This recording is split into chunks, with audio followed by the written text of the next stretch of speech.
Well, I wasn't gonna record today, but I'm like, you know what?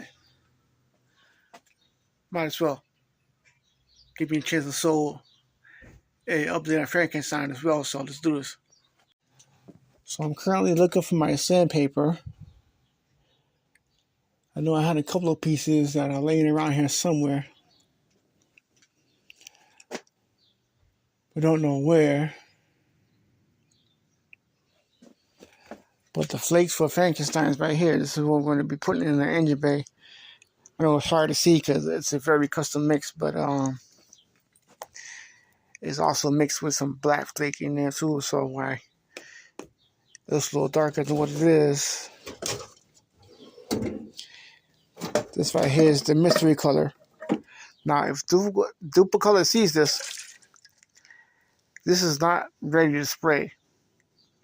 This is ready to spray lacquer. It's not ready to spray. Way too thin.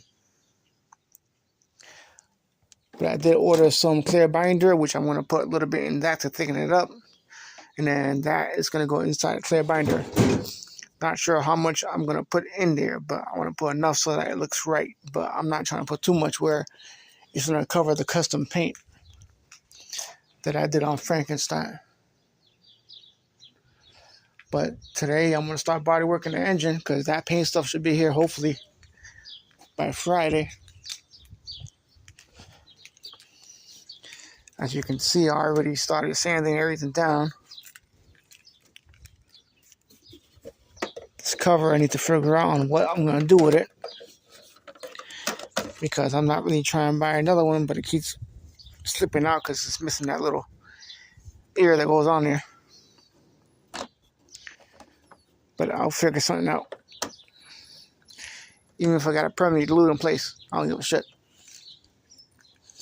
So I got to body work all this. All this is overspray from the body shop, so. But once I get this painted, I don't want to see none of this. I go to any body shop, they paint my car, and I get overspray over this nice spinning engine. Shit, we're gonna have beef.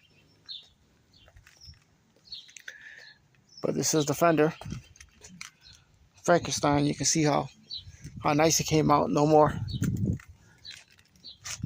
chip paint.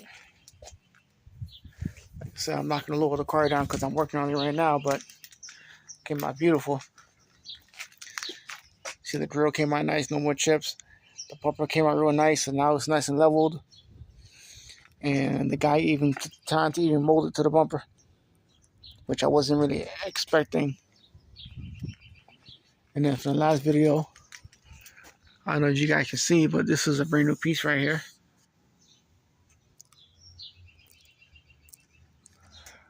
Okay, I see we're missing a couple of screws, but that's no big deal. I can put those in myself. But I'm not worried about that though. But now when you close it, it fills in that gap a little more. I'm not going to close the hood yet because I'm still working on it, but you can see the piece is a lot bigger. And it actually flows with the grill. Including now, those sides are finally nice and shiny because the guy who painted it before forgot to shoot enough clear. And then we got the brand new Major Look sticker on there. Make sure I keep my team alive, but yeah. But everything's good for the most part. Like I said, I got some sensors that I got to take apart. Those already got ordered. So when those come in, I'm going to change those up. And I'm not going to use those heat shrink connectors. Today, I'm just going to try to prep what I can inside here. Prep the plastic. The day that I go to paint the engine bay, I'm going to take out the intake. The coolant reservoir got to come out. And then I got to find some way to drain it so that I don't lose that antifreeze that goes in there. And then, like I said, the bumpers, it's going to come partially off, not fully off, but partially. And then from there, I'm going to paint that frame rail. I don't know if you guys can see it. But I'm going to paint that frame rail. All that's going to get painted. Inside there is going to get painted. Behind here is going to get painted. And pretty much whatever you can see with your eye visually It's going to get painted, and then when I get done, I do want to put some type of screen mesh in the inside, like the ones that they use on windows, just so I can prevent all like the dirt and shit from kicking up in the engine. And then eventually, because I'm not rocking fender liners, I need to either create something out of metal that goes there and paint it flat black, or get the little foam insulator so that I can prevent the dirt from kicking up, because dirt does kick up. See it? You can see the rim from there, so I want to see if I can get something from there. Who knows? I might just rebuy the foam insulator and just throw it in there. Okay, this side doesn't have an issue. I did order the rim. The rim's coming in for that side, so that's going to go on. And then I'm going to eventually order the rims for the back. I just want to double check with the rims that's coming in to make sure that I'm going to have clearance for the 11s in the back. But I don't want to change it because this is already nice and neat. And it's already conformed to the control arm, so perfect. And then all this needs to get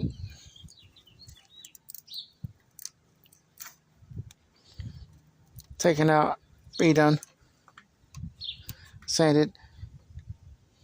That's just some of the old clear coat, because this is already epoxy in here. But once I sand all this down and do at least like 3 or 4 layers of clear, because I'm gonna go heavy on the clear coat, this should seal itself right in. Including, I'm also gonna tape this edge, and I'm gonna paint this whole rail that goes right here.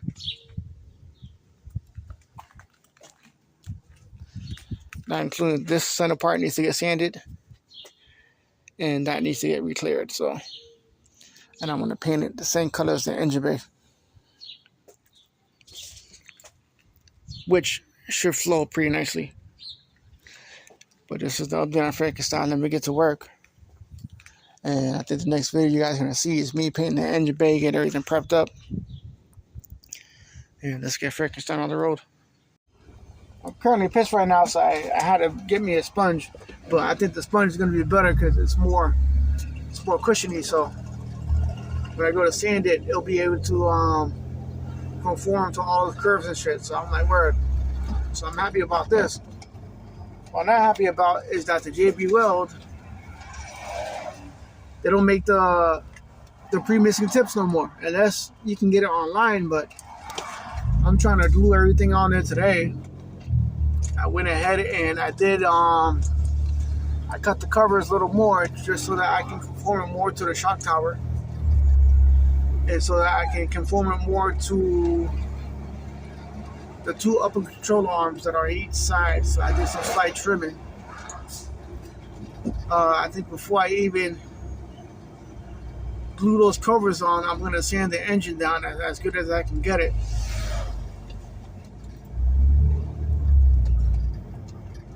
Just because once I glue those covers on there, I don't want those covers to get moved around or come off. So I'm so pissed about the mixing tips. You know, so what can you do? So until next time, YouTube. All right, YouTube, we back. So all this is all sanded as good as you're gonna get it. Once I get this out the car, the day I go to paint it, I go ahead and get the smaller areas that I couldn't get with the sponge. It's because there's no need to take it off. I'm not trying to rush the job, because when I go to paint it on possibly Friday, I want to make sure that all this is, I'll do like the last final prep work on it, you know? But the emblem's already taken off. I'm going to order me a Genesis one to go in the middle. This is going to get sanded. But this right here got to get sanded with 80 grit. That's how thick it is. So that's going to get painted. The brown is stained. All this is already done. The top cover is already back on. What I did was I went extra heavy on the epoxy. I epoxied it from the inside like on the middle piece itself, and then I epoxy again on the plastic so that you get glue on both areas, stuck it down. I smoothed this out as best that I can, but I went ahead and overlapped it so that when I go to sand it once it dries, which won't be until next week because I want to let this get hard. And then when I go to paint it, it's going to look like it's molded in there. But these are already cut close enough to the fucking top shocks. Sanded this one. Epoxy the same way. This is already, I sanded as I think it's going to be. I got a couple of areas that are still shiny that I got to go over with the 80. But not too bad, but all this is going to get painted. And this going to get painted. When I get a chance, I got to order that foam that goes on the inside.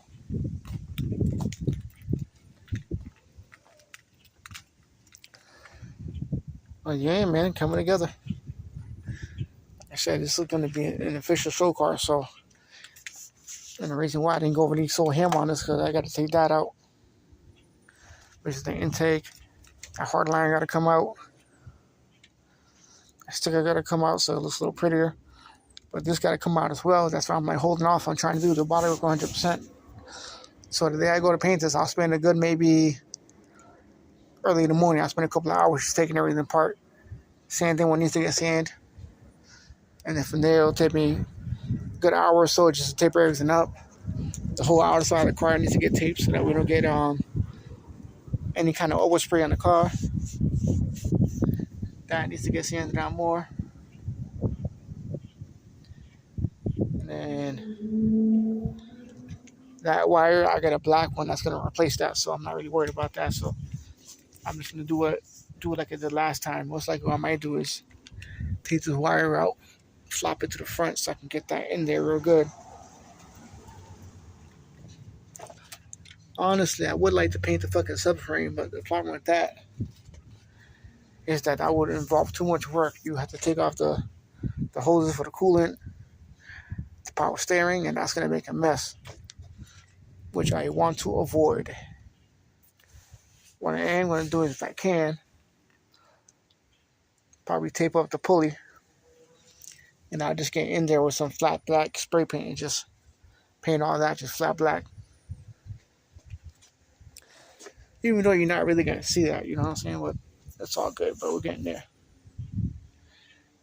This is the preparation car for season. Like I said, the other rim's going to be here this week coming up for that side. I'm going to test fit one of these in the back to see how much room I got. Because as you know, these have the bigger back spacing on it. The bigger back spacing. And then these just barely have anything.